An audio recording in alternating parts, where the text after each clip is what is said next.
السلام علیکم، میں ہوں جمال خٹک۔ اپنے ڈیجیٹل پلیٹ فارم پر آپ کو خوش آمدید۔ میری طرف سے آپ سب کو عید الاضحیٰ کا دوسرا دن مبارک ہو، اور اللہ تعالیٰ سے دعا ہے کہ اللہ تعالیٰ ہم سب کی عید کو، ہماری قربانیوں کو، ہماری عبادات کو اپنے دربار میں قبول فرمائے، اور تمام امت مسلمہ کو اپنی حفظ و امان میں رکھے۔ اور اپنی دعاؤں کے ساتھ ساتھ ہم سب کو مل کر اس ملک کی سلامتی کے لیے بھی دعا کرنی چاہیے۔ اللہ تعالیٰ اس ملک کو سلامت رکھے، ہر قسم کے شر سے محفوظ فرمائے، تمام دشمنوں کی جو ناپاک عزائم ہیں اللہ تعالیٰ ان کو نیست و نابود فرمائے۔ دوستو، عید الاضحیٰ اسلام کے اہم ترین تہواروں میں سے ایک ہے، جو ہر سال 10 ذوالحج کو منائی جاتی ہے۔ یہ دن ہمیں حضرت ابراہیم علیہ السلام اور حضرت اسماعیل علیہ السلام کی قربانی کی یاد دلاتی ہے، جنہوں نے اللہ تعالیٰ کے حکم پر اپنے سر تسلیم خم کیا۔ یہ صرف جانوروں کی قربانی کا دن نہیں، بلکہ دلوں کی قربانی، نفس کی قربانی اور اللہ کے حکم کے آگے جھکنے کی ایک علامت ہے۔ لیکن اب یہ سوال یہ ہے کہ کیا ہم اس کو سنت ابراہیمی کے روح کے مطابق مناتے ہیں؟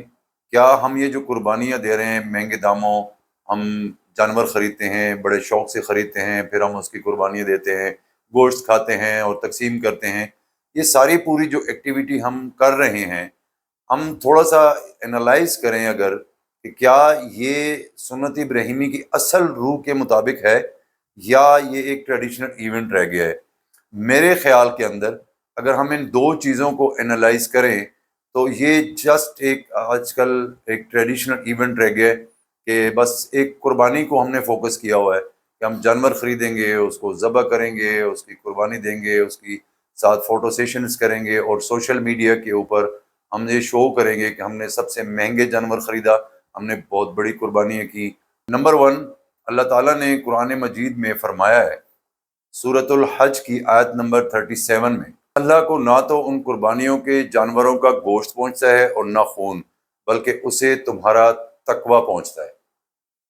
نمبر 1، قرآن میں بڑا کیٹیگوریکلی سورہ حج کی آیت نمبر 37 میں لکھا ہے کہ اللہ کو ان قربانیوں کے جانوروں کا نہ تو گوشت پہنچتا ہے، نہ خون پہنچتا ہے، بلکہ اسے تمہارا تقوی پہنچتا ہے۔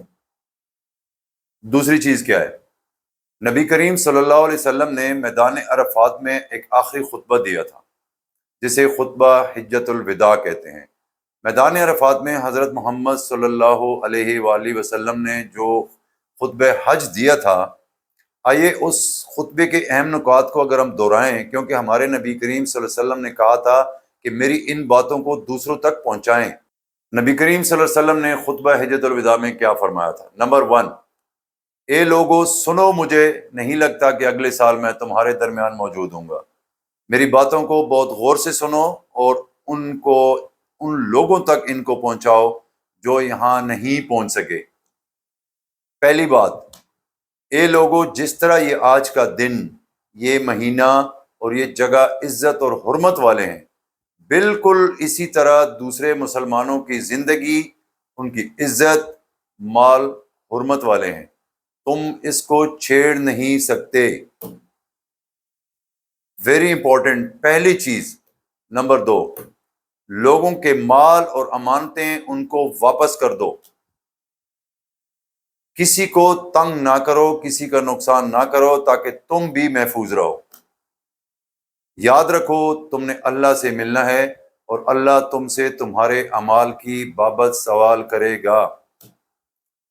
اللہ نے سود کو ختم کر دیا ہے، اس لیے آج سے سارا سود ختم کر دو، معاف کر دو لوگوں کو۔ تم عورتوں پر حق رکھتے ہو اور وہ تم پر حق رکھتی ہیں، جب وہ اپنے حقوق پورے کر رہی ہیں تو تم ان کی ساری ذمہ داریاں پوری کرو۔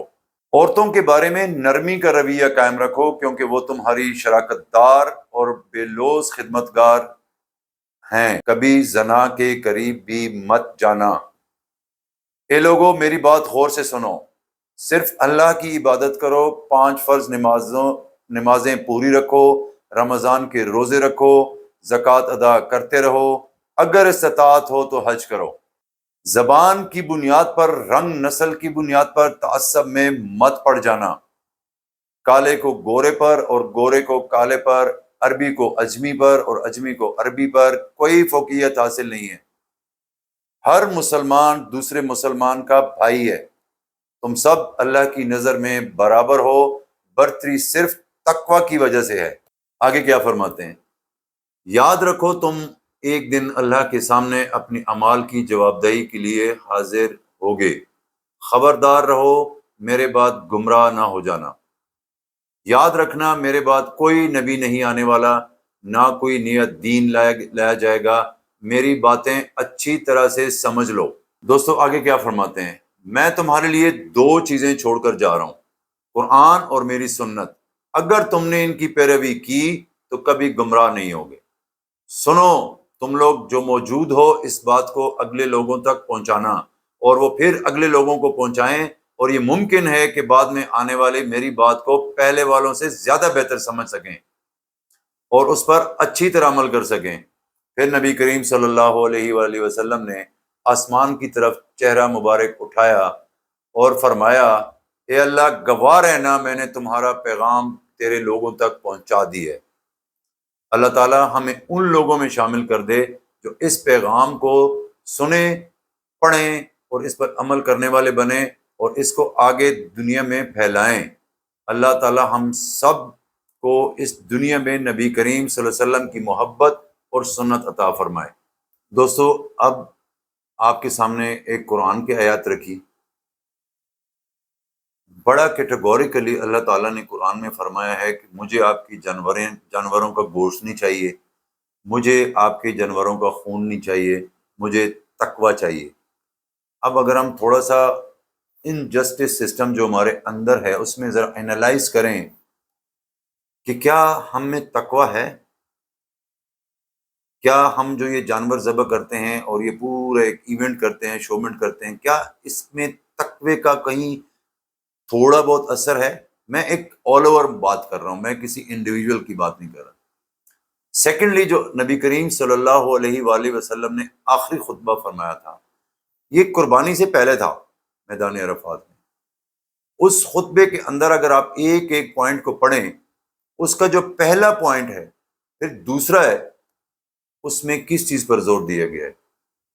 کیا ہم لوگوں کی امانتیں واپس کر رہے ہیں؟ کیا ہم لوگوں کا حق نہیں کھا رہے؟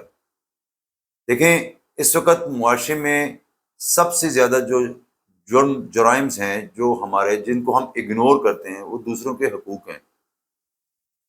کیا ہم دوسروں کے حقوق معاف کر رہے ہیں؟ کیا ہم زنا نہیں کرتے؟ کیا ہم حرام نہیں کھاتے؟ کیا ہم دوسروں کو تنگ نہیں کرتے؟ یہاں تو 100 روپے پہ آپ بندہ مار دیتے ہیں، معاشرے میں آپ کے سامنے ہے سب کچھ۔ کچھ بھی نہ ہو، آپ اپنے پڑوسی کا حال پوچھتے ہیں؟ یہاں پڑوس میں اگر کوئی مر جائے تو ساتھ والے کو یہ خبر بھی نہیں ہوتی کہ پڑوسی کوئی مر گیا ہے، اس کو اگر کوئی ہیلپ چاہیے، اس کو کوئی سپورٹ چاہیے، ہم وہ کر لیں۔ حجۃ الوداع کے جو خطبہ میں نبی کریم صلی اللہ علیہ وسلم نے جن چیزوں کی طرف ہمیں اناؤنس کیا، وہ کیا ہیں؟ کیا یہ ساری چیزیں جو خطبۃ الوداع میں 1 بائی 1 پوائنٹس نبی کریم صلی اللہ علیہ وسلم نے ارشاد فرمائے ہیں، ان کو کمپیئر کریں اگر ہم، اور قرآن کی اس آیات سے ہم کمپیئر کریں، تو ہم کہاں کھڑے ہیں؟ تو پھر تو یہ صرف ایک ایونٹ ہے، آپ ایک جانور ذبح کر دیں، آپ گوشت کھا سکتے ہیں، آپ دنیا کو دکھانے کے لیے ہم قربانی کر سکتے ہیں، لیکن according to the Quran, according to the خطبہ جو نبی کریم صلی اللہ علیہ وسلم نے آخری بار فرمایا تھا، اس سے تو یہ کمپیئر نہیں کرتی۔ باقی تو رب ہے، رب تو مالک اور خالق ہے، وہ تو کافر کو بھی جنت میں ڈال سکتا ہے، وہ تو سب دلوں کے حال جانتا ہے، وہ قبول کر سکتا ہے، وہ تو نیتوں کا مالک ہے، وہ تو سب کچھ کر سکتا ہے۔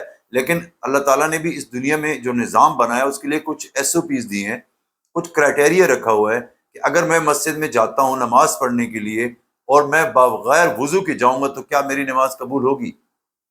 حج کرنے کے لیے بھی اللہ تعالیٰ نے جو رکن بتائے ہیں، اگر اس کے مطابق حج کے ارکان کو نہیں کیا جائے تو کیا وہ حج قبول ہوتا ہے؟ ایک سسٹم ہے نا، ہر عبادت کے لیے بھی اللہ پاک نے SOPs دی ہوئی ہیں کہ ان SOPs کو فالو کرتے ہوئے آپ وہ کام کریں گے۔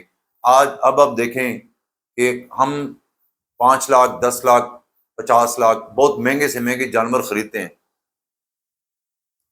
پیسہ کہاں سے آیا؟ کیا وہ لوگوں کے حقوق نہیں ہیں؟ کیا ہم سود نہیں کھاتے؟ کیا ہم زکوٰۃ دیتے ہیں؟ اگر میں 50 لاکھ کی قربانی کرتا ہوں تو کیا میں زکوٰۃ دیتا ہوں پورے سال میں؟ اپنے بچوں کی، اپنی فیملی کی؟ کوئی بھی نہیں دیتا۔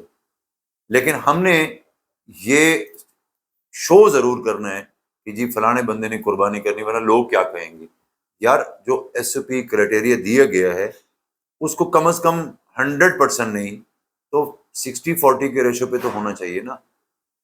تو میرے ذہن میں ایک سوال ہے کہ میں آپ لوگوں کے سامنے رکھوں، ہم ان کو انالائز کریں کہ کیا ہم جو عید الاضحیٰ کے اوپر اتنے دھوم دھام سے قربانیاں کرتے ہیں اس کو، کیونکہ ہمارے اس عید کا مقصد ہی قربانی ہے، اس کے علاوہ کوئی تقوی نہیں، کوئی کسی کے انسانیت نہیں، کیونکہ اس میں حسن اخلاق، انسانی حقوق، ہیومن رائٹس کا بہت زور سے حکم دیا گیا ہے۔ جو آخری خطبہ ہے اس میں سب سے زیادہ جو ذکر ہوا ہے وہ ہیومن رائٹس کا ہوا ہے۔ خواتین کے ساتھ اچھے سلوک کریں۔ کیا سلوک کرتے ہیں ہم؟ آپ کے سامنے ہے معاشرے میں۔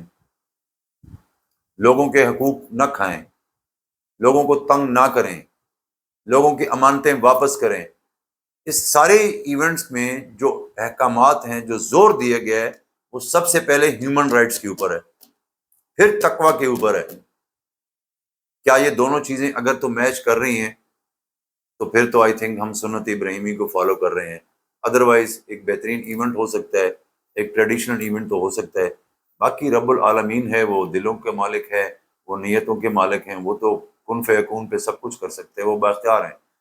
اللہ تعالیٰ سے دعا ہے کہ اللہ تعالیٰ ہمیں صحیح طریقے سے دین پر چلنے کی توفیق عطا فرمائے، اور ہم جو عبادات کرتے ہیں اس میں ریاکاری نہ ہو، خلوص نیت سے ہو، تقوی کے ساتھ ہو، اور کوشش کریں معاشرے میں کسی کو تنگ نہ کریں، کوئی ہمارے ہاتھوں سے کسی کو نقصان نہ ہو، اور اگر غلطی سے کسی طرح ان انٹینشنلی کسی کا حق کھا لیا تو جا کے اسے معافی مانگیں، اس کو واپس کر دیں، یا پھر اللہ سے معافی مانگیں۔ دین ہماری یہ قربانیاں شاید آخرت میں ہمارے کام آئیں، ورنہ ہم پیٹ بھر کے گوشت تو کھا سکتے ہیں لیکن شاید آخرت میں ہمارے کام نہیں آئیں گی۔ آپ لوگوں کا بہت بہت شکریہ۔